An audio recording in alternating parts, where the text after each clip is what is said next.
Elle le voit, il lève la main gauche et il a dit Bali Rafiq al-A'la, Allahumma aghfirli, Allahumma arhamni.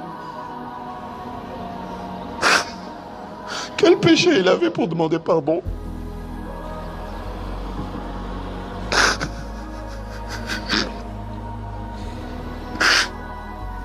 Allahumma aghfirli, Allahumma arhamni. Oh Allah, pardonne-moi. Oh Allah, fais-moi miséricorde. Bali Rafiq al-A'la, mais la grande compagnie, mais la grande compagnie, mais la grande compagnie. Et là, sa main est tombée.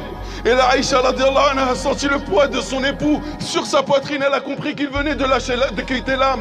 Son âme a quitté ce corps si pur, si noble. La respiration si pure et si noble de ce corps venait de se terminer. Et là, c'est la catastrophe. Aïcha radiallahu anha n'arrive pas à s'en remettre, n'arrive pas à prendre conscience que le prophète, alayhi salatu wassalam, son bien-aimé vient de mourir. Elle le laisse, elle le recouvre et elle vient à la mosquée, elle annonce cette nouvelle qui est venue comme une bombe atomique.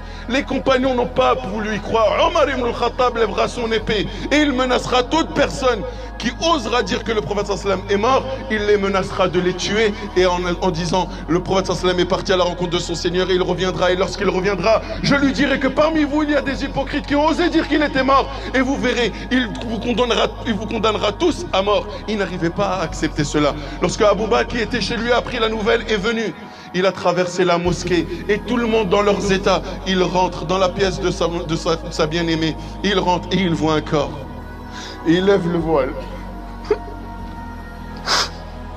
Abu Bakr, qui est le meilleur ami du Muhammad, même avant l'islam, son bien-aimé avec qui il a passé tant de moments, avec qui il a tant sacrifié, il le voit et il l'embrasse entre les yeux et lui dit Ya Khalila, oh mon bien-aimé.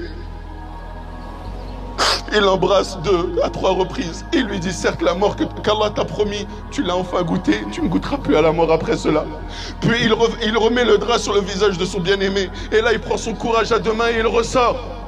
Abu Bakr était l'homme de la situation. Abu Bakr était l'homme de la situation. Il n'a pas su se contenir devant son bien-aimé. Mais lorsqu'il est sorti devant les gens et qu'il a vu Omar ibn al-Khattab dans tous ses états ainsi que les autres, il a dit Ayyuhan nas, oh vous les gens, que ceux qui adoraient Muhammad, chose qu'on n'aurait jamais pu dire du vivant du prophète sallallahu alayhi wa sallam, l'appelait par son prénom. On l'appelait Rasulullah, Nabiyullah, Khalilullah, mais jamais on l'appelait Muhammad. Et là Abu Bakr dit Man kana ya'budu Muhammad, fa inna Muhammadun qad mat. Fa inna Muhammadan qad mat. Certes, ceux qui adoraient Muhammad, Muhammad est mort. Et ceux qui adoraient Allah, sachez qu'Allah est vivant et ne meurt jamais. Puis